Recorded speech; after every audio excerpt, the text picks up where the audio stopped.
to dítě vnímá z vás, jako jestli vy vnímáte sama sebe, jestli máte ty hranice jako jasný, kdy jako tohle už fakt nechci, to je mi prostě nepříjemný a nemusím u toho křičet, nemusím u toho být zlá nebo nějak jako agresivní, můžu normálně v klidu jako držet si tu svoji hranici a ty děti, oni nás tam jako strkají do tady těch pozic, protože oni potřebují cítit, že my jsme vnitřně pevní.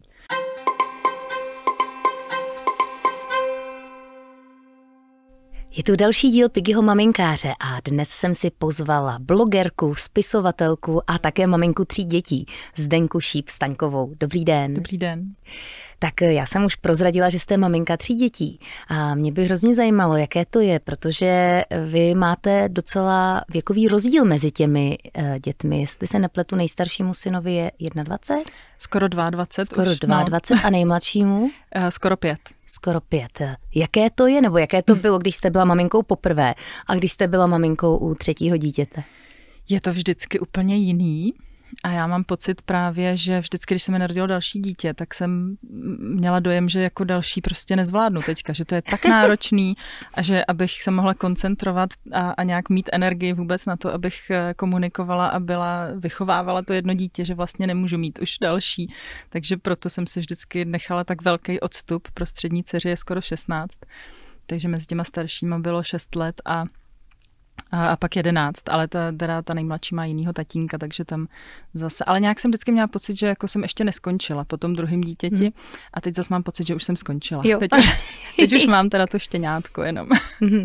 Vy sama jste se nějakým způsobem mateřsky vyvíjela, nebo vnímáte to tak, že jste třeba u prvního dítěte byla jinou maminkou, než jste teď u toho posledního? No jasně, jako hrozně moc, ale myslím si, že jsem se vyvíjela a že se každá z nás vyvíjí i v průběhu toho mateřství i toho jednoho dítěte, i když má třeba jenom jedno dítě, nebo i když pak mezi tím, než se narodí jako nějaký další.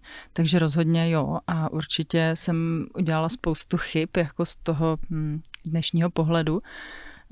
U toho nejstaršího syna, u té prostřední dcery taky a u té nejmladší dcery taky jako dělám spoustu chyb. Není to, ale myslím, že právě to rodičovství není o tom snažit se být dokonalý rodič, ale o tom hledání té cesty, která mi dává smysl, kam chci jako jít a snažit se těch chyb prostě dělat co nejméně, pracovat na sobě, abych byla co nejlepší verzí sebe sama a tím mohla být příkladem pro ty děti, protože to je asi to nejsilnější, co ty děti vnímají, když jsou malí. Oni jasně, že vnímají, co jim říkáme, ale pokud je v rozporu to, co říkáme a to, jakým způsobem se chováme, tak ty děti vždycky si zvnitřní to chování. Vidí, že maminka říká, že silnější, jasně. No, že kouření je nezdravý a že to zabíjí lidi a sama kouří.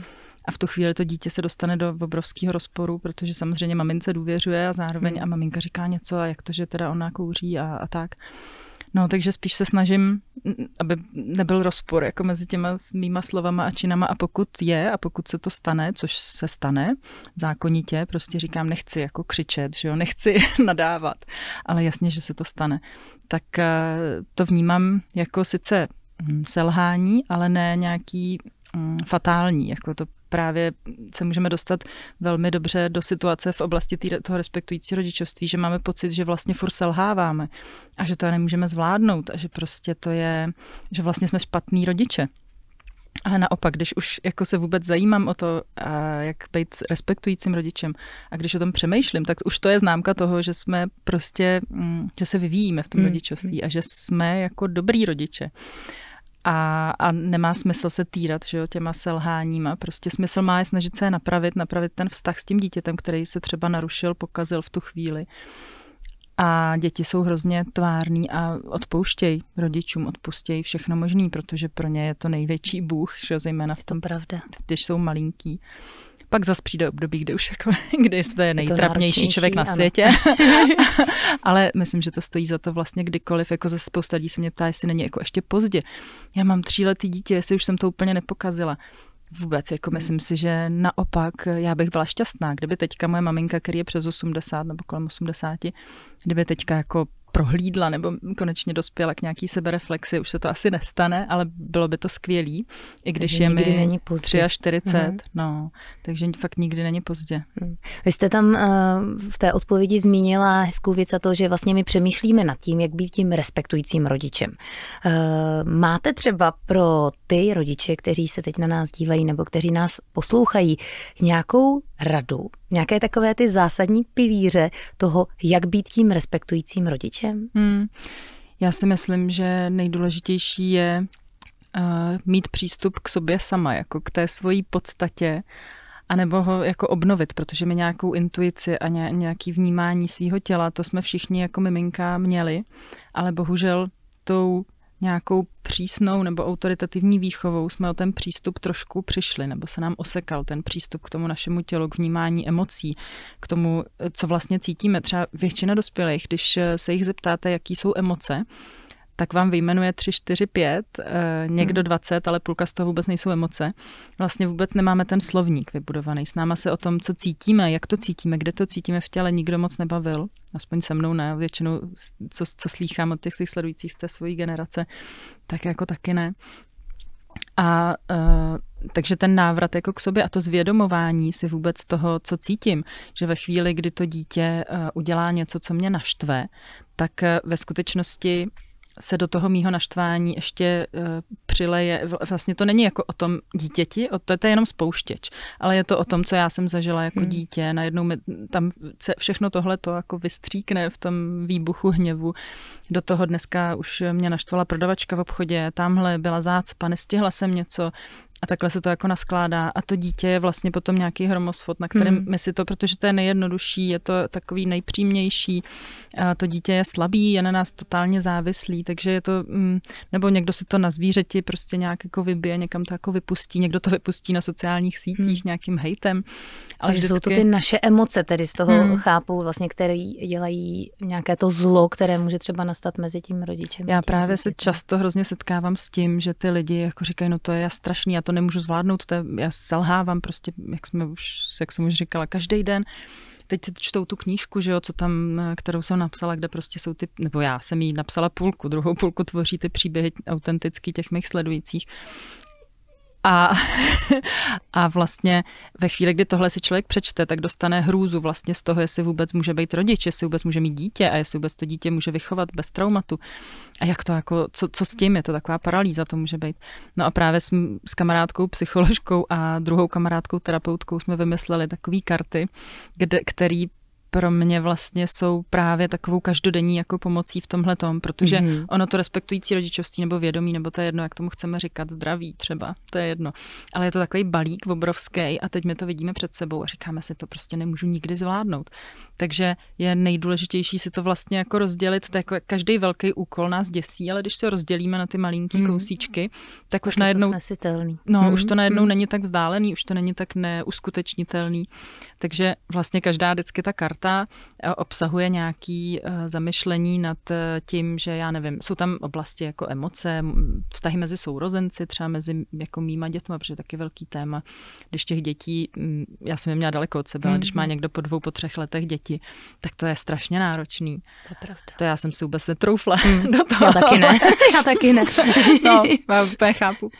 No a tak vlastně jakoby zaměřit se na tu jednu věc, i třeba na ty naše smysly, protože součástí té cesty, aby my jsme mohli být tím vědomým rodičem, tak potřebujeme primárně najít tu cestu zpátky k sobě právě a k tomu svýmu prožívání, k tomu, co ve skutečnosti v tu chvíli cítíme, kde to má jako kořen. A takhle postupně se vlastně k tomu dostávat den za dnem. A hold, my jsme, člověk asi je takovej, že chce všechno hned a chce všechno rychle, já to tak teda mám. A ono, když to nejde, tak nás to prostě frustruje, ale to pravda. Ty děti zas umí nás hodit do takového jako klidu vlastně, nebo klidu, spíš klidu možná někde ne, ale takového jako flow vlastně, takového prožívání. Když jsme schopní se naladit na to dítě, tak prostě si hrajeme a najednou se ztratíme vlastně v té hře a naladíme se na rytmus toho dítěte A je to kolikrát jako hrozně úlevný, jako odhodit všechno, co jako musím a mám pocit, že jako musím mít umytý zrovna to nádobí dneska a vypraný prádlo a teď to je jedno, když v té pračce nebo sušičce, v pračce ne, tam by splesně bylo, ale v sušičce, když bude ležet 2 dny, tak jako nevadí, no, tak bez mačkaný, no a co, jako žehlit jsem přestala už dávno, asi před 10 lety. Já taky, už dávno. To jsou takové věci, jako kterými si taky nesem hrozně z toho dětství, že máme nějakou představu. Tak nám někdo vtloukl do hlavy, že takhle má vypadat správná rodina, takhle má vypadat správně uklizený byt nebo dům, takhle má vypadat správně vychovaný dítě a bla, bla, bla, bla, bla.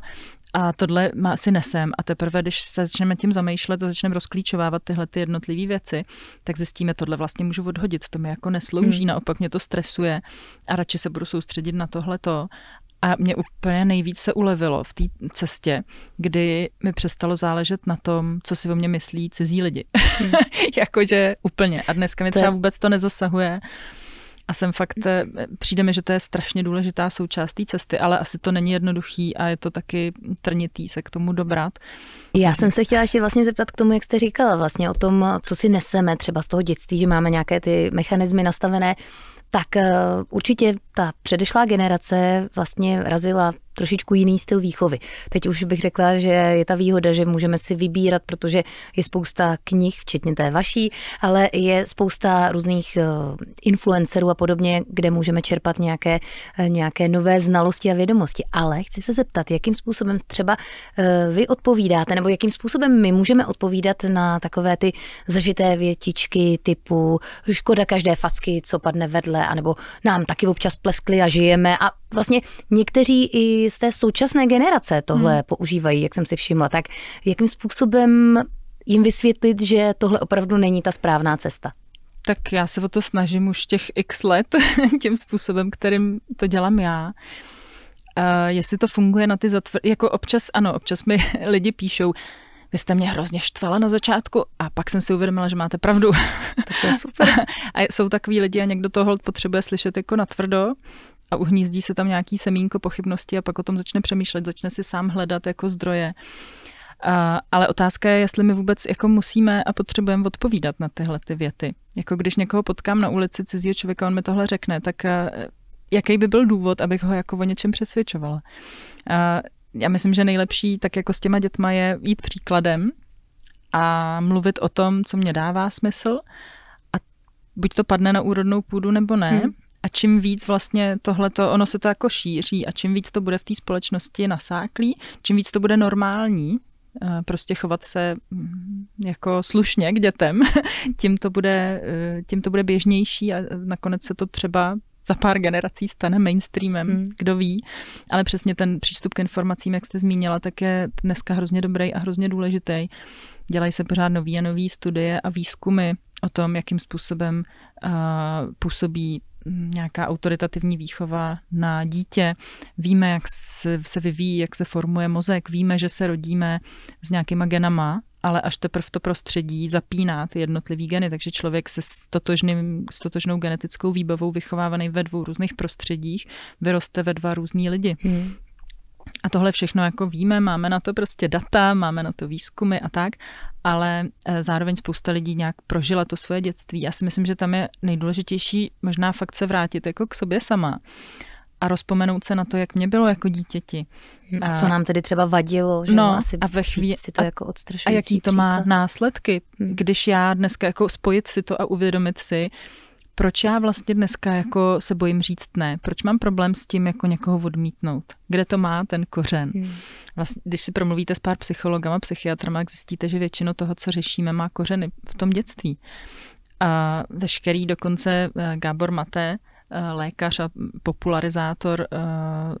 popularizátor traumatu, ne, ale prostě člověk, který se věnuje osvětě v oblasti traumatu, tak dokonce tvrdí, že i věci jako ADHD, to se často říká, že to je vrozený, jako není. On ten gen, ano, ten tam je, ale zapíná ho zase to prostředí. Že ve chvíli, kdy je spousta dětí, což je další jako moje téma, který chodili do školy, měli problémy ve škole, ve chvíli, kdy ty rodiče vzali ty děti na domácí vzdělávání, nebo je třeba jenom přesunuli do nějaký svobodné školy, tak ty problémy jako zmizely. Jako diagnózu ADHD třeba to dítě má pořád, ale většina těch problémů prostě zmizí, protože zmizí ten tlak na to dítě, zmizí nějaká, protože ta naše společnost a škola je nastavená tak, že to dítě je potřeba, tam ty průměrný jako jsou v pořádku. Že? Když někdo moc vyčuhuje, ať už nahoru nebo dolů, tak to je jako špatně. Je potřeba splnit všichni stejně ty stejné prostě věci a být v tom průměru, aby jsme byli jako v pořádku. No a lidi jsou jako velký individuality a dneska mám pocit, že ty mladí lidi díky právě tomu přístupu k informacím ještě mnohem víc vidějí, jak ty věci můžou být jinak. A mě třeba nejvíc láme srdce, když mi píšou 13letý, 14letý lidi, který opravdu jsou strašně nešťastní, rodiče jim nerozumějí, nevědí, jak vysvětlit rodičům to, co já vlastně se snažím předávat těma videama. Oni se tomu vysmějou, prostě vůbec se s nima nechtějí bavit. A ty lidi nemají absolutně žádnou moc nad svým životem a nemůžou dělat vůbec nic. Takže oni jako, a jak jim to mám jako vysvětlit, jak jim to mám prostě říct, ona mě jako neposlouchá, vůbec se se mnou nechce o tom bavit. A to je hrozně jako pro mě těžký vlastně, protože se to děje furt a děje se to aktuálně. A já vidím, jak ty mladí lidi jsou moudrý. Oni kolikrát napíšou zprávu, kterou by nenapsal ani dospělý člověk, jako přijde mi to fakt hrozně hezký, ty jejich náhledy.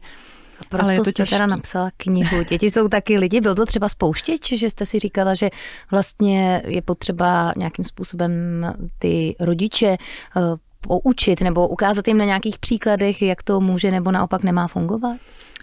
Ten vznik knížky, jako já jsem založila, když se mi narodila ta poslední dcera, to znamená před skoro 5 lety, tak jsem si založila ten blog. Děti jsou taky lidi a to byl prostě blog na začátku, kde jsem si psala nějaký svoje texty. A vlastně před 2,5 lety jsem na Instagramu dala výzvu na Štědrý den, protože já moc Vánoce jako nemusím, tak jsem si říkala, jak uděláme nějakou srandu, tak jsem dala na Instagram do stories výzvu, aby mi lidi posílali hlášky, kterýma je častuje okolí, když chtějí být ty respektující rodiče. A teď takový typický, že prostě ty ho budeš kojit až do svatby a nosit ho budeš až do vysoké školy a tak.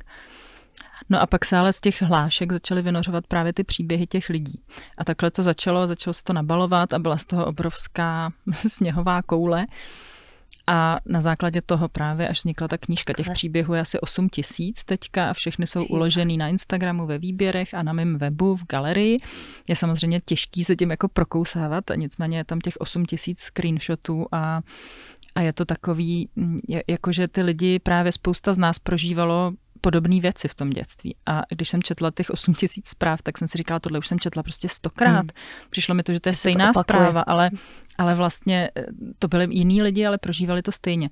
A tohle je hrozně silný. Člověk přece jenom je sociální tvor a ve chvíli, kdy vidí, že to, co prožíval on, to, co nějak vnímal, takhle vnímalo i spousta dalších lidí, tak to je fakt jako velmi, velmi silný způsob jako i terapie, to sdílení. Já jsem třeba si taky myslela, že jsem divná do, nevím, 35, jako že jsem pokažená, rozbitá úplně prostě a všichni ostatní jsou v pořádku a já jsem jako v nepořádku. A teď najednou vidíme, že každý je nějak jako trošku v pořádku, trošku v nepořádku, nebo všichni jsme vlastně v pořádku a prostě jsme prožili různý životy, různý věci, které nás nějak formovaly. A je nás víc, kteří to prožívali tímhletím způsobem. Nebo jsem furt poslouchala, že jsem přecitlivělá v dětství třeba. Nebo teď jsem si vzpomněla na moji oblíbenou diagnózu porucha opozičního vzdoru. To je diagnóza, která, když si přečtete ty kritéria, která se dává prostě dětem, který třeba neposlouchají ve škole. Aha. A když si přečtete ty kritéria, tak to je popis normálního zdravého dítěte, který se nechce podvolit vlastně nějakému nátlaku od těch dospělých. Co mají ty děti dělat, jako, když ty dospělí po nich chtějí nějaký blbosti. A ty děti to tak A ty děti už to ale vědí, jako dneska ještě tím, jak ten přístup zase k těm informacím je velký. Internet má každý dítě pomalu. Tak oni vědí, že to jsou kraviny. A teď prostě nemůžou ale s tím vůbec nic dělat.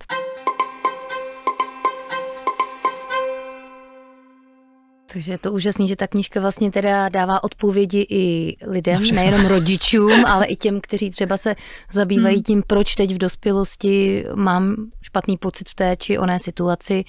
Takže vlastně každý by si ji měl přečíst. Je to tak, jak říkáte? Řekla, ano. No, protože spousta lidí řeší, že vlastně není schopná, já nevím, se prosadit nebo právě říct ne. To je velmi typický, jako hodná holka. Ten syndrom hodný holčičky je prostě velmi, velmi častý, kdy ta žena, protože když byla dítě, tak vlastně se nemohla projevit, tak se jako stáhne do sebe a vlastně radši poslouchá a je právě ta hodná holka vlastně nikoho nenaštvat, ale ty hranice jako tam už nemá. A pak u těch žen jako často říkají, že jim to respektující rodičovství nefunguje. Jenomže když se podíváte na ten vztah té ženy a toho dítěte, tak to funguje tak, že to dítě převzalo vlastně tu roli vůdčí v tom vztahu. A o tom to není, je to o tom vzájemném jako respektu. A je to chyba toho rodiče vždycky, ne toho dítěte. To dítě jenom jedná v prostředí, v kterém jako je, to máte jako ze psem, jako teď, co mám štěně, tak vlastně vidím, kolik těch podobností tam jako je. Vy vlastně nastavujete jako tu atmosféru a to prostředí, v kterém to dítě vyrůstá, nebo pes.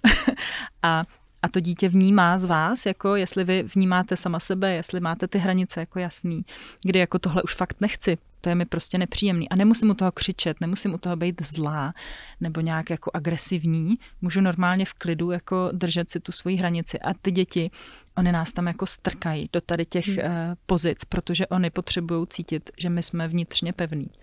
A to můžou cítit jenom ve chvíli, kdy my, jako oni cítí z nás, že si tu hranici jako udržíme a oni to samozřejmě jako testujou. Zase, ale jako musím vnímat to, že to dítě se mu vyvíjí mozek, že jo, je jako že ne všechno může pochopit, jak my to asi míníme. No že? Jasně. A ono ale nemůže ani při nejlepší vůli se chovat tak, jak my si to jako představujeme. Že jo? Když prostě chceme po 4letým, 5letým dítěti, aby ono jako ovládalo teda svoje emoce, nebo se teda jako uklidnilo, nebo já nevím, sedělo 2 hodiny potichu někde v restauraci. To jsou věci, které jako málo který dítě dokáže. A ano, můžeme to dítě do toho natlačit pomocí nějakých trestů a vlastně toho strachu, uplatnění moci a toho, že to dítě se nás bude bát, tak ho natlačíme celkem jako kamkoliv, ale za jakou cenu? Za tu cenu, že potom v té dospělosti spousta z nás řeší, proč se bojím si říct o zvýšení platu, nebo proč vlastně jsem v téhle práci, která mě jako nebaví. Já se bojím, že nemám na to jako dělat něco jiného. A tímhle si prochází jako spousta z nás, taky jsem si prošla prostě touhletou cestou. A jenom se s tím vyrovnáváme různýma způsobama. Vy jste určitě tam zmínila i ten fakt, že vlastně je potřeba těm dětem dát nějaké hranice, což si myslím, že je i taková docela častá odpověď lidí, kteří praktikují to respektující rodičovství, že vlastně to není o tom nechat to dítě růst jako dříví v lese bez nějakých pravidel a hranic, ale tedy ty hranice udržet. Jakým způsobem je dokážete zafixovat tak, aby se nepohnuli, nebo jakým způsobem to udělat tak, aby toto dítě nebralo špatně, nebo abychom mu tím neublížili, aby právě nemělo pocit, že je tam nějaká ta autoritativní výchova, ale aby to bralo tak, jako že na férovku jsou hranice a dodržujeme je. Já si jednak myslím, že jako hranice pro mě nejsou něco pevného, že vlastně to je spíš o tom opravdu kontaktu sama se sebou, abych věděla, co vlastně, co chci, co nechci, co je mi příjemný, co mi není příjemný, co je podle mě bezpečný, co je podle mě nebezpečný. A takhle to jako komunikovala s tím dítětem, ale ona, žena jako, nebo člověk možná obecně je jako cyklická vlastně bytost. A co mi vadí jako před menstruací, tak v jiný fázi vlastně mi to třeba vadit nebude. A myslím, že je skvělý tohle komunikovat s těma dětma, protože oni jako vycítí, když nejsem upřímná nebo autentická v tu chvíli. Takže když jako budu striktně na něčem trvat jenom proto, že jsem to jako jednou řekla, tak to dítě velmi dobře ví, že cítím třeba v tu chvíli něco jiného, nebo to nějak jako vnímá.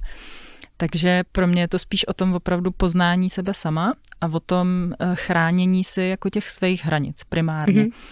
A pak samozřejmě, když jsou věci, kdy to dítě zase nemá dostatečně vyvinutý mozek, je to prostě dítě, že jo? Není to malý dospělej. A tak vím, že, nebo vnímám, že jako nevyhodnotí, že jo? Některý nebezpečí třeba. Tak pak jsem tam jako ta vůdčí vlastně osobnost, jako to je naprosto přirozený pro ty děti. Oni jako se na nás obracejí, jako na někoho, kdo má být ten teda, kdo má tu přirozenou autoritu. Ve smyslu, já mu důvěřuju, tomu rodiči, a vím, že on jako to se mnou myslí dobře a vím, že on říká věci, které dávají smysl, protože to je taky důležitý, jako aby tomu dítěti to dávalo smysl. Jako ve chvíli, kdy řeknu tohle nesmíš, protože jsem to řekla, tak tam dojde jenom k tomu, že to dítě se jako zatvrdí třeba, nebo každý tlak vyvolá protitlak, to tak prostě je. Ale ve chvíli, kdy řeknu, podívej, nechci, aby se tady rozbila ta sklenička, protože teď budou střepy, budeme to muset teď se může někdo pořezat, nechci to uklízet, prostě teďka bych radši šla někam jako na hřiště, nevím, něco, tak v tu chvíli, když se takhle komunikuje s tím dítětem od malička, samozřejmě úměrně věku, tak je to i pak mnohem jednodušší. Že si na toto dítě zvykne. No jasně, a velmi rychle začne jako spolupracovat.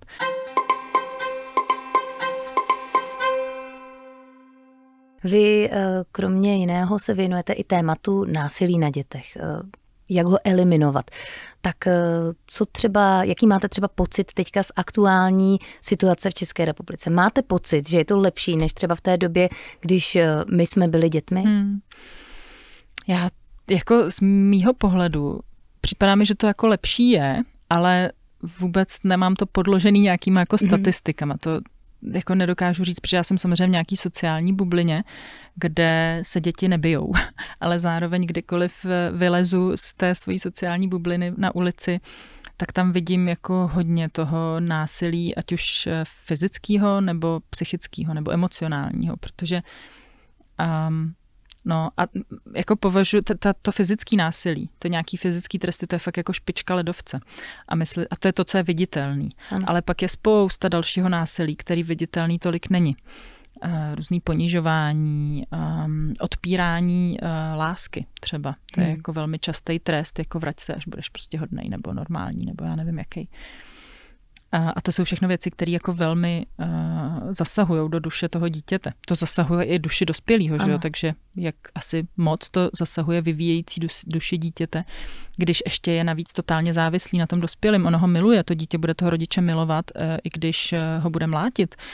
Prostě to tak je biologicky holt nastavený. Takže bych hrozně ráda, aby se upozorňovalo právě na to, že není to jenom o tom, že někdo dá dítěti na zadek. A to se nám asi všem může stát i ve chvíli, kdy prostě nás někdo rozčílí dospělej, takže nám ta ruka jako vyletí. A to není důvod jako toho člověka odsoudit a zavřít a tak, ale spíš nějak spolupracovat na tom, všichni v té společnosti, aby se tohle nemuselo dít, aby ty lidi měli, aby měli k dispozici informace o tom, jakým způsobem ty konflikty řešit jinak. Jak pracovat jako se sebou, se svým vztekem, se svýma emocema, jak vlastně poznat sebe sama, proč se mi to děje, proč nedokážu ty věci řešit v klidu. A kdyby tady na ulici chlap mlátil ženskou, tak ano, někdy se nestane nic, ale většinou ta většinová společnost jako řekne, jasně, to je špatně, ale ve chvíli, kdy tam rodič bije dítě, tak to je jako výchova. No a tohle je skvělý, že se snaží různý organizace jako Locika třeba a tak měnit ten pohled, vlastně to vnímání jako toho rodičovství, že tohle fakt jako není normální. Ale bude to, myslím, několik generací trvat, než prostě se to stane normou, že jako děti se prostě nebijou, jako stejně jako se nebijou dospělí, stejně jako se nebijou zvířata, to taky spousta lidí asi dělá, ale že ty vztahy mezi lidský můžou fungovat i na úplně jiný bázi a na nějaký laskavosti a soucitu a porozumění. Ale to prvně to musíme asi vnímat jako k sobě sama. Nebo je to nedílná asi součást. Aby se to pak dalo šířit dál. Ještě bych se na závěr chtěla zeptat, vy kromě toho, že jste napsala knihu, že jste velice aktivní na sociálních sítích, kde tedy určitě pomáháte tím prostřednictvím spoustě rodičů a jak jste sama říkala, třeba i dětí, tak máte za sebou i film Svobodné děti. Tak jenom jestli byste mi ještě přiblížila, o čem ten film přesně je a co vás třeba inspirovalo k tomu do toho jít a natočit to. Ten film Svobodné děti vlastně jsme začali natáčet ještě jako před covidem. Přišli za mnou kluci filmaři z libereckého studia, že by rádi natočili film o právě sebeřízeným nebo svobodným vzdělávání, v principu o dětech, který se řídí vzdělávání sami. Buď nechodí do škol, anebo chodí do svobodných škol, takzvaných svobodných škol, kde je všechno dobrovolný, dítě nic nemusí, fungují tam nějaký pravidla, na kterých se ty děti podílí a tak dále, a tak dále. Takže je tam kolik, já nevím, 4, ne, to bych možná kecala. No prostě je tam x rodin, já na ty čísla nemám prostě paměť. A ten film má 2 hodiny, jako nepodařilo se nám ho udělat kratší. A myslím, že je velmi podpůrnej zase taky z těch zpětných vazeb, co máme, tak je velmi podpůrnej pro lidi, kteří uvažují o domácím vzdělávání nebo o tom fakt dát dětem svobodu v tom výběru, co teda jako s tím svým životem budou dělat. Takže myslím, že taková fakt podpora, jsou tam teoretické informace, praktické informace. Člověk uvidí, jak těch x rodin vlastně se s tímhletím popasovalo, jak k tomu došli, a proč vlastně dali těm dětem tuhletu možnost rozhodovat sami o sobě. A jak to funguje, jak to prožívá. Dneska ty lidi samozřejmě už jsou o několik let větší, starší, takže by bylo taky zajímavý za pár let natočit něco dalšího. To jsem se zrovna chtěla zeptat, jestli třeba máte v plánu natočit pokračování toho filmu, anebo taky mít třeba druhou knihu. Já mám plánů strašně moc. Akorát, že já jsem ten člověk právě, co má hrozně moc skvělých nápadů a pak vždycky přijdu za mým mužem, který pracuje na tom projektu už jako se mnou a řeknu, hele, uděláme tohle a on už jako omdlívá, protože ví, že on to jako technicky zajišťuje a znamená to pro něj mnohem víc práce než pro mě. Takže teďka toho máme strašně moc. Připravujeme knížku o emocích pro děti a máme vlastně kromě těch karet pro ty dospělí, tak máme karty pro děti teďka v tisku, emoční. A připravujeme druhý vydání té mojí knížky, protože ji chceme trošku jako vytunit ještě. A děláme webináře, prostě děláme toho strašně moc, pobyt pro rodiny s dětma, taky děláme, nebo dělá kamarádka a já se na tom podílím. Děláme toho strašně moc, no. Takže a já bych právě těch nápadů měla hodně a určitě jako ten další film je určitě jeden z nich a další kniha určitě taky. Taky já myslím, že vy máte spoustu nápadů a spoustu námětů, takže my se budeme těšit na vaše další díla, ať už to budou videa na vašich sítích nebo knihy nebo třeba filmy. Já vám moc děkuju taky za to, že jste přišla, že jste nám to tady obohatila a přeju vám, ať se vám všechny ty plány vyplní. Já taky moc děkuju.